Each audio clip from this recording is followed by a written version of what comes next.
It seemed everyone preferred the illusion to the reality. I was the daughter they should have welcomed, but instead, I was the one they pushed away. My husband Mark had left me, taking our young son Tom with him. He didn't leave alone. He left with Sarah, the woman raised as my sister, the one everyone believed should have been the true heiress. The weight of it all became unbearable, and in a moment of despair, I decided I couldn't go on.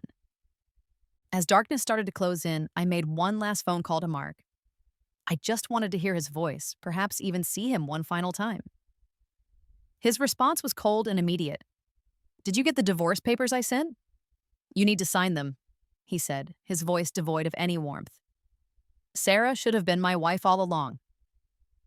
When I tried calling him again, hoping for something, anything else, I found he had already blocked my number.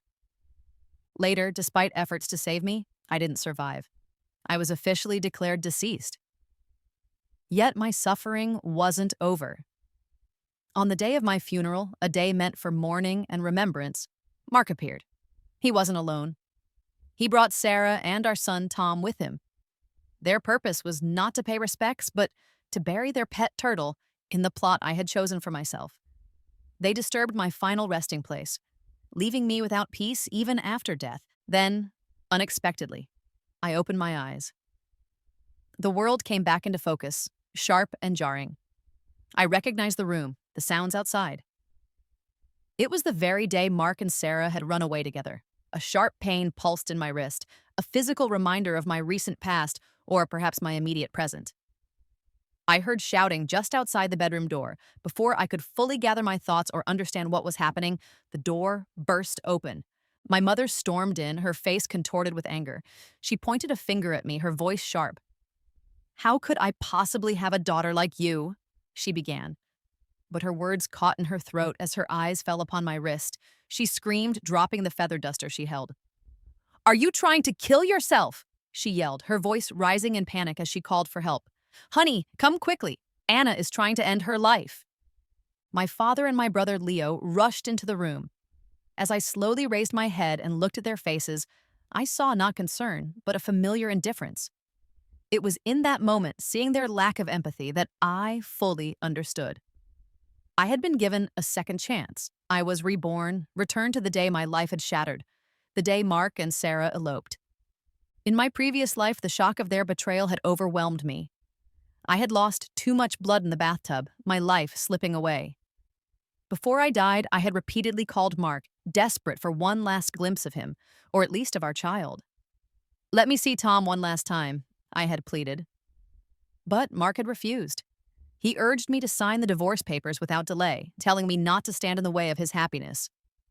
In my final act of defiance and despair, I had used the last of my money to arrange the most extravagant funeral service imaginable, choosing the most desirable plot in the cemetery for my grave.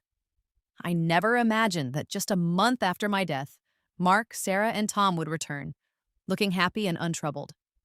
Their first act was to have my grave dug up, my remains carelessly discarded, so they could use my expensive burial plot for their pet turtle. A monk they consulted had apparently told them the plot possessed excellent feng shui, which would ensure the turtle could be reincarnated into their family in its next life.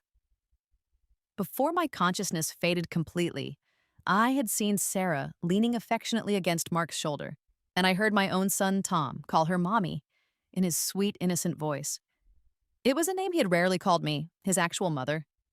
He usually regarded me with apprehension, sometimes even demanding that I leave so his Aunt Sarah could come back. As they scattered my ashes, my spirit finally dissolved, leaving me with a single, consuming thought. If I ever had another chance, I would not waste my life on them again. Miraculously, it seemed that wish had been granted. Here I was, back at the beginning of the end, with the opportunity to choose a different path. "I wasn't trying to kill myself," I stated, my voice steady despite the tremor I felt inside. "I cut myself by accident." I held up my bleeding wrist, looking directly at my mother, father, and brother. Their expressions remained largely unchanged, cold and distant. Even my brother Leo simply pushed his glasses up his nose and sneered. "Stop creating scenes, Anna," he said dismissively. "If you have this much free time, you should be trying to win your husband back." My mother turned on my father. Aren't you going to do something? She's your daughter. If word of this gets out, how will we face anyone? It was as if they believed I had somehow orchestrated Mark and Sarah's decision to run away together. They seemed to have forgotten, or perhaps never truly accepted, that I was their biological daughter. The pain in my bleeding wrist didn't matter to them. My fragile emotional state was irrelevant. Their primary concerns were Sarah, the daughter they had raised and clearly preferred, and their own social standing. Fortunately, I had already lived through their coldness once. Relying on them for even a shred of familial warmth would be pointless now.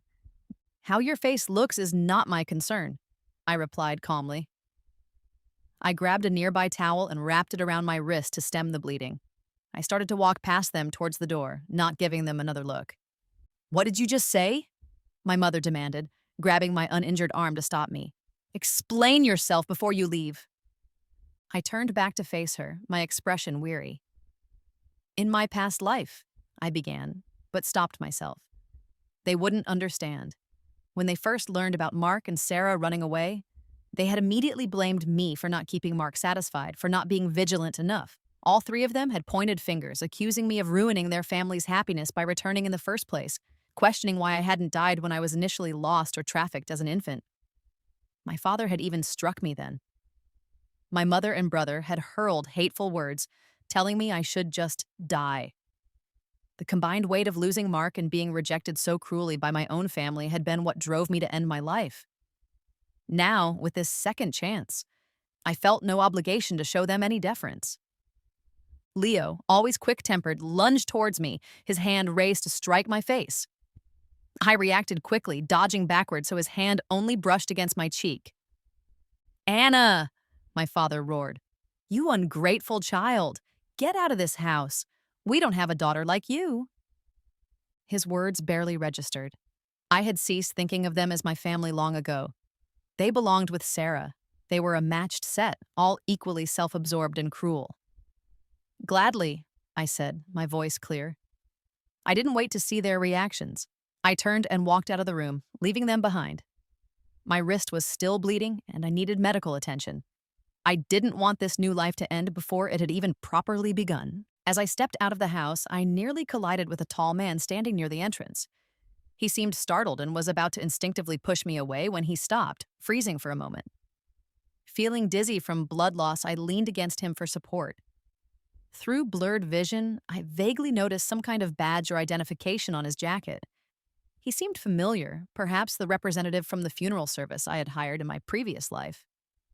Are you all right? He asked, his voice carrying a note of concern that felt strangely familiar. I was losing too much blood to offer a proper explanation.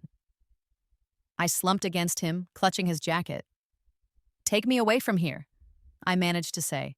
I'll pay you double. With those words, the world went dark, and I lost consciousness, remembering nothing more. The next time I awoke, I found myself in a quiet, empty hospital room. The man, whose name I later learned was Daniel, had apparently used the generous payment I'd promised to secure a private room for me. My phone, which had been in my pocket, was plugged in and charging on the bedside table. As soon as I managed to access my messages, I saw a flood of inquiries from acquaintances, all asking about the situation with Mark. What was the situation? He had run off with the woman I thought of as my sister. That was the situation. Before I could begin to respond, my mother-in-law called. Mark is back, she said, her tone unusually conciliatory. Could you come home for a little while? It had only been a day since I'd taken steps to cut off Mark's access to my finances, and apparently that had been enough to bring him back with Tom in tow. When Mark saw me sitting in the dimly lit living room of our house later that day, he immediately became agitated, seemingly forgetting our son was present. Anna, I've told you, I don't love you anymore, he said, his voice strained. Why did you force me to come back? I hadn't forced him. His return was as much a surprise to me as it seemed to be to him. It was his own mother who had suddenly changed her tune. Apparently, her fear that Sarah would permanently take her son and grandson away outweighed her previous acceptance of their relationship. She had used various tactics to compel Mark's return, none of which involved me. Seeing the slight, perhaps ironic, smile on my face, Mark looked uneasy. He loosened his tie, clearly annoyed. "Where's the divorce agreement?" he asked. Just before leaving with Sarah, the only thing he had left me was that document, a final insult. "I tore it up," I replied simply. Mark frowned, likely expecting me to plead with him or chase after him as I might have done in the past. His tone turned cold. "Don't make this difficult, Anna. Getting the divorce finalized quickly is better for everyone involved." He then pulled our 5-year-old son, Tom, in front of him. "Tom," he said, crouching down to the boy's level, "tell us, who do you want? Do you want Mommy or do you want Aunt Sarah?" Perhaps Mark never truly considered me Tom's mother in the ways that mattered. Both Mark and I watched Tom expectantly. Without a moment's hesitation, Tom looked up and stated clearly, "I want Aunt Sarah." It was the answer I had anticipated, yet hearing it spoken so firmly by my own child still felt like sharp needles piercing my heart, a familiar ache settling deep inside. Mark looked satisfied. He smiled, the picture of a proud father, and kissed Tom's cheek before looking back at me. "See? Even our son doesn't want you anymore. What else is there for you to hold on to?" "The original agreement gave the house to me, but not the company shares," I stated calmly, refusing to be drawn into an emotional argument about our son. "I cannot agree to those terms." I stood up and handed him a revised divorce agreement I had prepared. Mark was visibly surprised. He clearly hadn't expected me to contest the terms he had dictated. "The assets I'm giving you are worth far more than the shares," he argued. "Besides, you don't know anything about running the company." He sneered, conveniently forgetting that we had built the business together from the ground up. I ignored his dismissive remark. "Have the agreement corrected," I told him firmly. As I turned to leave, he suddenly grabbed my wrist, the same one I had injured. He pushed me forcefully down onto the sofa. "Why do you always have to make things difficult?" he hissed, his face close to mine. The wounds from the previous day hadn't fully healed, and the sudden pressure made me gasp in pain. He knew about my suicide attempt. His mother must have told him. Yet, his actions showed a complete lack of concern. The sharp, stabbing pain made it difficult to breathe, and tears welled up in my eyes despite my resolve. Seeing my tears, Mark seemed momentarily taken aback. He knew me as strong, resilient. In the 10 years we had known each other since high school, I had rarely shown such vulnerability. The last time I had cried like this was probably when Tom was born. Back then, our relationship had been strong. I'd had a very difficult labor, lasting over a day with little progress. Mark had dropped everything, staying by my side constantly.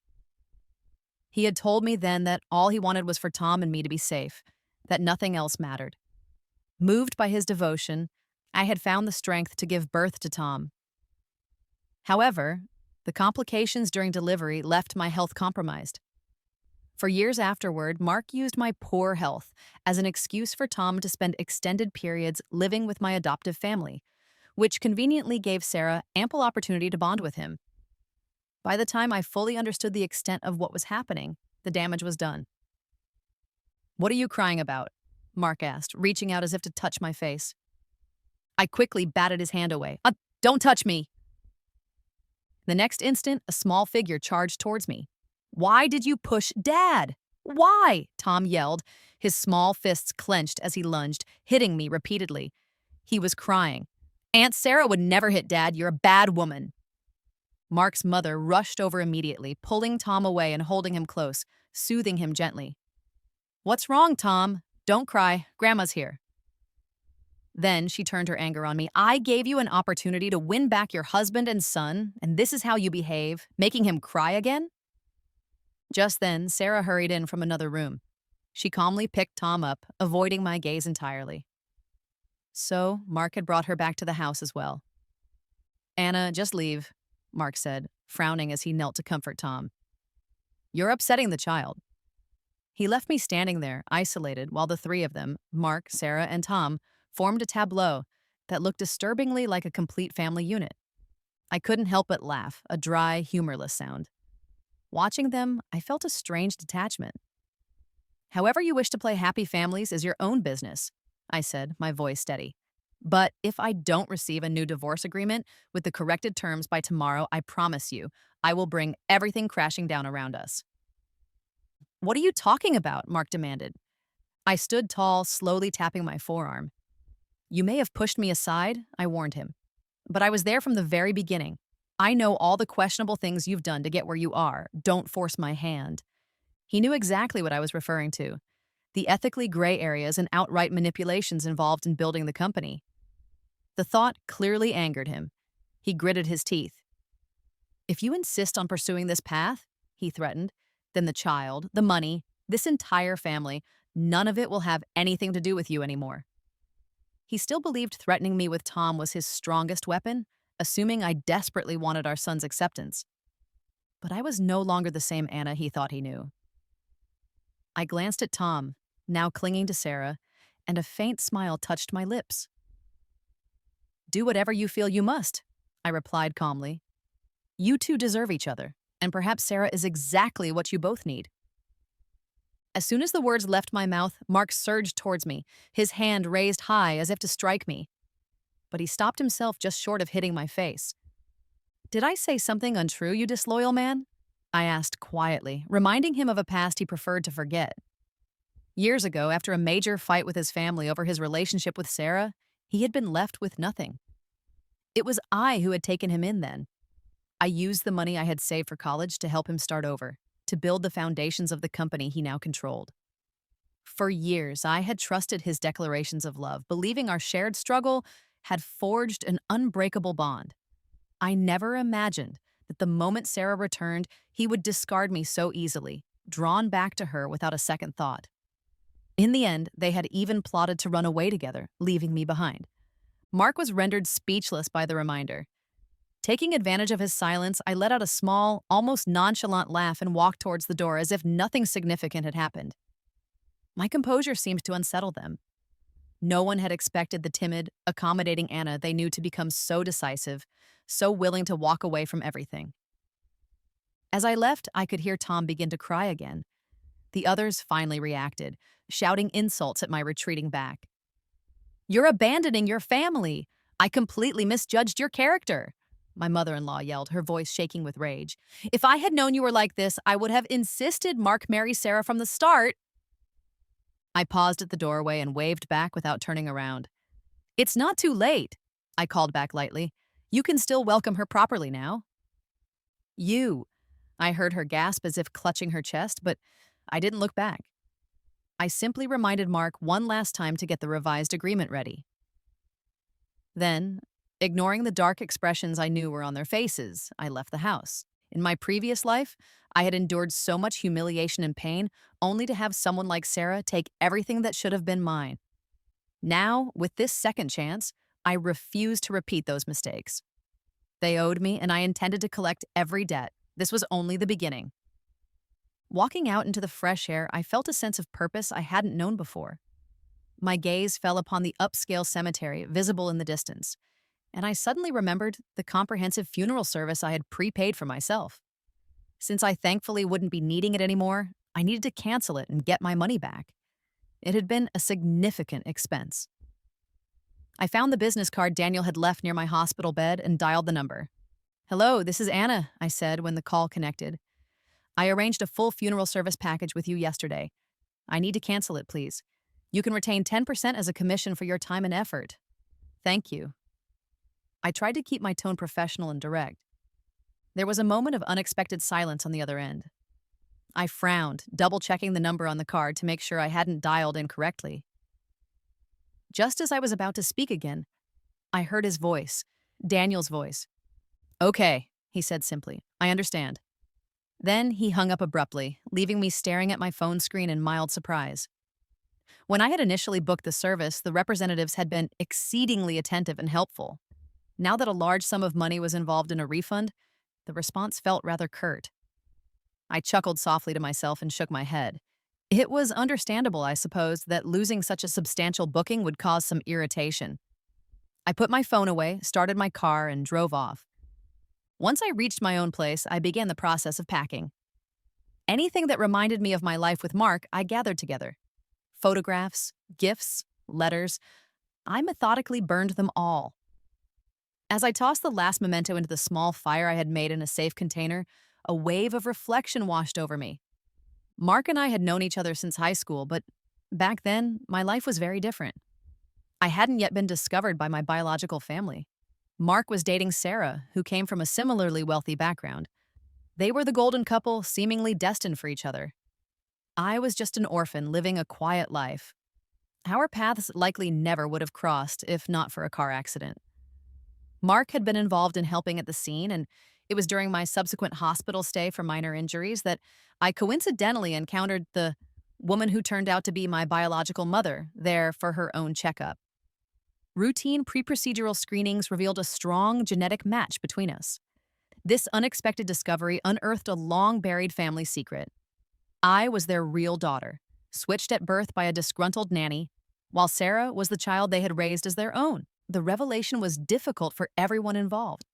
My biological parents took me back into their home, as duty seemed to demand. But their treatment of me was consistently cold and distant. They made it clear they preferred Sarah. When they realized Sarah and I didn't get along, they invariably sided with her against me. Mark's mother, however, was very focused on bloodlines and pressured my parents to arrange for Mark to marry me, the true heiress, instead of Sarah. Both Mark and I resisted this. Eventually, Sarah, perhaps feeling pressured or simply wanting a change, left the country abruptly. This led to a major conflict between Mark and his own family, resulting in him leaving home with very little support. That was when I stepped in, offering him help and companionship. Slowly, over time, he seemed to accept me, and our relationship developed. Despite this, my own parents always seemed to feel I had somehow stolen Mark from Sarah, and their resentment towards me never faded. Their animosity was so deep that when I died in my previous life, they refused to even claim my body, believing my fate was somehow deserved. But none of it had truly been my fault. I watched the embers of the fire die out, then closed my suitcase and left the apartment. Before finalizing the divorce proceedings, I decided to visit my biological parents' home one last time. When I arrived, I found Sarah already there, kneeling dramatically before my parents, tears streaming down her face. "I never wanted to leave the country," Sarah sobbed. "You forced me to go. I truly wanted to marry Mark." She continued her tearful performance, and I couldn't help but applaud softly from the doorway. "What are you doing here, Anna?" Sarah snapped, scrambling up from the floor and glaring at me. My parents quickly joined in, directing their anger towards me as usual. "All of this trouble is your fault, Anna," my mother accused, "and you still have the audacity to show your face here?" I stepped further into the room. "If Sarah hadn't brought it up," I said calmly, "I might have forgotten about certain events from years ago." I looked directly at Sarah. "If you could turn back time, would you still choose to marry Mark?" Then I turned my gaze to my brother, Leo, who stood nearby looking pale and uncomfortable. "You're the one who intruded and destroyed our relationship," Sarah cried out, pointing at me. I ignored her and focused on Leo. "Brother?" I asked, a slight smirk playing on my lips. "Don't you think your role as the spurned ex-boyfriend is being rather downplayed in this narrative?" My mother froze, looking anxiously between Leo and me. "What are you talking about? Anna, are you losing your mind?" "Oh, this isn't just speculation," I replied smoothly. "I happen to have evidence." I took out my phone and played an audio file I had kept safely stored. After a moment of static, the sounds of an intimate encounter filled the room. The voices were unmistakable. Sarah and my dear brother, Leo.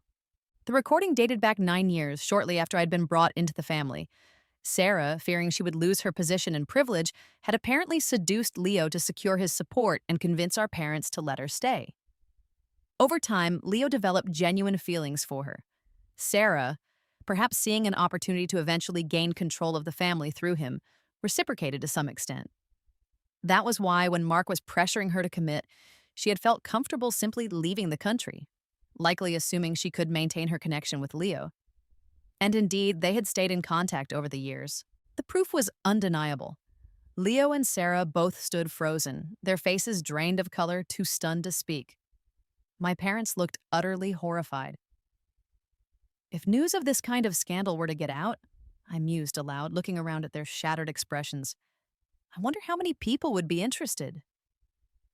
Seeing their world crumble brought a grim satisfaction. Destroying the facade of their perfect family felt like justice. You've gone mad, Anna, my father finally choked out, his face contorted in anguish. He's your brother. We are your family. My mother was weeping, murmuring about scandal and sin. As for Leo and Sarah, they remained silent, paralyzed by shock and exposure. I paid no attention to their accusations or distress. They had never treated me like family anyway. Reaching into my bag, I pulled out a document and tossed it onto the table in front of them. This is a disownment agreement, I announced. Once you sign it, we will have no legal or familial ties to each other. We will be completely finished. What do you mean by this? Are you truly intending to cut ties completely? My mother shrieked. She lunged forward, grabbed the paper, and tore it into pieces. She raised her hand as if to strike me again. But before her hand could connect, Leo reached out and caught her wrist, stopping her. His face was grim. Sign it, I repeated firmly, looking from one parent to the other. You never considered me part of this family anyway. In all the years since they brought me back, I had never felt welcomed or loved. This house had only brought me pain. I watched them silently. Finally, my father, his hands trembling visibly, picked up a pen and signed a fresh copy of the agreement I provided. My mother followed suit, her signature shaky. From that moment on, I was free. There were no longer any bonds holding me to them. Last night, I had called Mark one final time regarding the divorce. I urged him to expedite the process. He hesitated on the phone. Are you absolutely sure you're ready to let go of Tom? He asked, a note of uncertainty in his voice. Oh, stop wasting time with pointless questions, I replied curtly. I will expect to see you at the courthouse tomorrow to file the papers. Then I ended the call and immediately blocked his number again, sending a clear message. Even now, he seemed to believe I couldn't bear to part with our son, the child who had so readily rejected me. But why would I cling to that connection? Tom had made his choice clear. The following day, I waited for Mark at the courthouse as arranged. He didn't appear. Strangely, I didn't feel particularly upset or surprised. I had time. The refund from the funeral home hadn't arrived yet either, so I mentally added call them again to my list of tasks. As I turned to leave the courthouse entrance, I saw a familiar figure standing nearby. It was Daniel. You're the person who helped me get to the hospital that day, aren't you? I asked. He nodded. I recalled the name from the business card. Daniel? He nodded again. Why hasn't my refund been processed yet? I inquired, trying to keep my tone neutral. He offered a slight, apologetic smile. We'll get that processed for you soon, he assured me. When I had initially booked the comprehensive funeral service, the company had come highly recommended. Daniel himself seemed professional and kind, not like someone who would work for a fraudulent operation. I decided not to press the issue further for the moment. Just as I was about to walk away, another person arrived. Mark. I had heard from my former mother-in-law that he and Sarah had had a significant argument the previous night. He certainly looked the part today, appearing drained and weary, almost like a man grieving. We need to talk, Anna, he said, his eyes meeting mine with a pleading expression. He insisted there were things he needed to clarify. I agreed, suggesting a nearby cafe. As soon as we sat down, I cut straight to the point. Did you bring the finalized divorce papers? Mark gritted his teeth. Are you really this eager to be done with me? He asked, a hint of bitterness in his voice. I didn't bother hiding my impatience. I simply stared back at him, waiting. He clenched his fists, struggling internally for a moment before speaking again. I found out about Sarah and your brother, he stated flatly. Congratulations, I replied coolly. You uncovered a rather unpleasant surprise. I expected him to angrily hand over the papers now, fueled by betrayal. Instead, he looked somewhat wounded, his eyes appearing moist as he gazed at me. He seemed to want to say more, but hesitated. Seeing my growing impatience, he finally asked the question that was clearly weighing on him. 5 years ago, he began, his voice unsteady. The $5 million that saved the company during the crisis? Was that money from you? Around that time, a mysterious benefactor had anonymously donated a substantial sum, allowing the company to survive a critical downturn. That investment had been the turning point. enabling Mark to eventually become the respected CEO he was today. I didn't answer immediately, turning my gaze towards the large window of the cafe. Outside, the shadows of trees swayed gently. It reminded me fleetingly of the early days when Mark and I used to work side by side in coffee shops, collaborating on project proposals. We had been partners then, driven by shared ambition, not the resentment that now defined our interactions. That woman, it wasn't Sarah, it was you, wasn't it, Anna?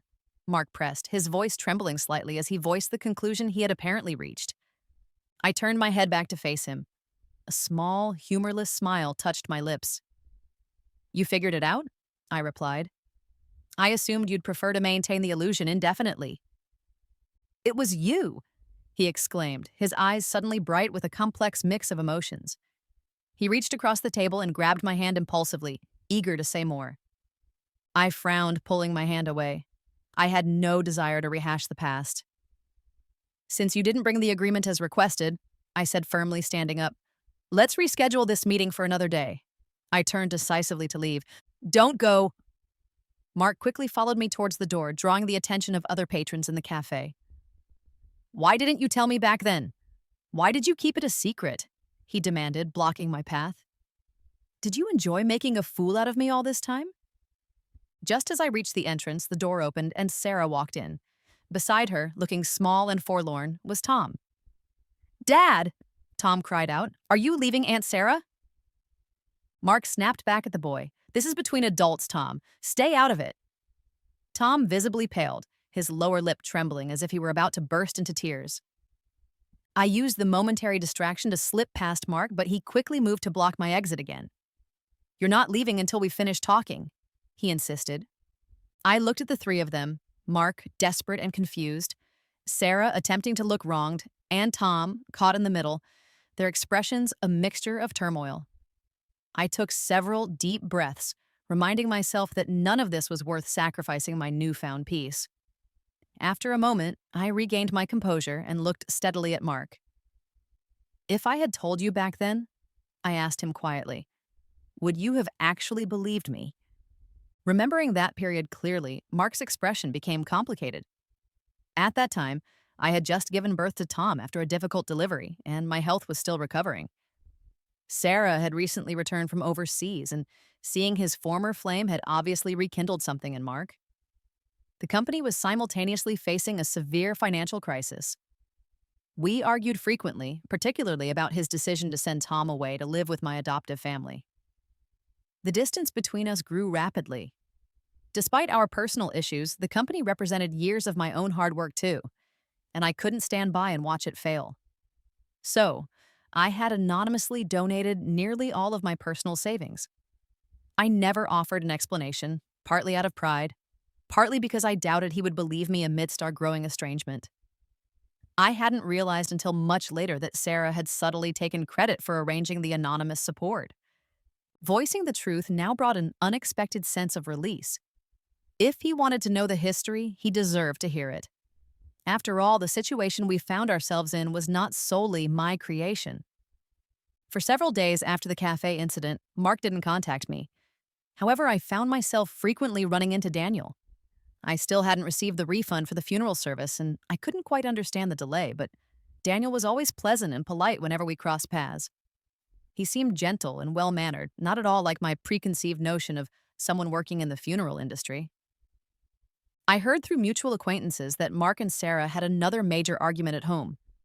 The details were unclear, but shortly thereafter, word spread that Sarah had left the country again, this time after a falling out with her adoptive family as well. It sounded less like a voluntary departure and more like she had been effectively expelled.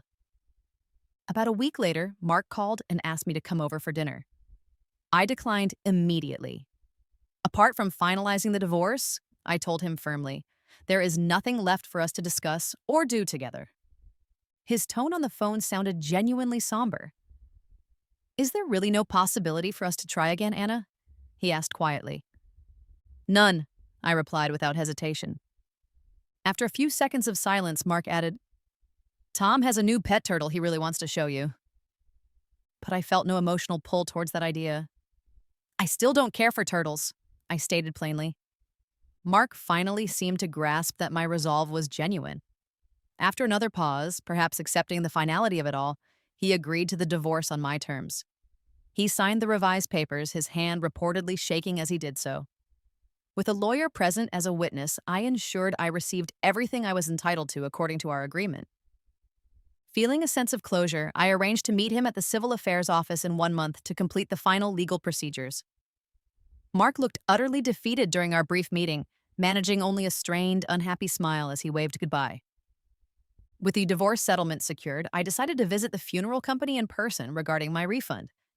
The amount was substantial, and I wanted it resolved. When I arrived, I was surprised by the outcome. They processed the refund cheerfully and efficiently, but when I asked about Daniel, they informed me they had no employee by that name. I was confused until Daniel himself appeared, looking somewhat paler than the last time I had seen him. "You've misunderstood," he explained gently. "I'm not actually employed here." He then elaborated. "I initially came here because I wanted to inquire about purchasing that prime burial plot you had reserved." He explained that he had believed himself to be terminally ill and was making advance arrangements. He mentioned that he knew me from somewhere previously but hadn't been able to contact me directly. By chance, he had gone to my house on the day I had hurt myself, hoping to speak with me, and found me right after the incident. "You had cancer?" I asked, suddenly concerned. Despite the unusual circumstances of our acquaintance, I had come to regard him as a kind person, almost a friend. "It turned out to be a misdiagnosis," he replied with a reassuring smile. "I just need a minor surgery now. I came back today to let them know I won't be needing the plot after all, since I'm very much alive and planning to stay that way." I smiled, feeling a genuine sense of relief for him. Amidst all the turmoil, it was welcome news. A month later, I met Mark at the designated office to finalize the divorce paperwork. Afterward, I went directly to the relevant administrative office and officially changed my name.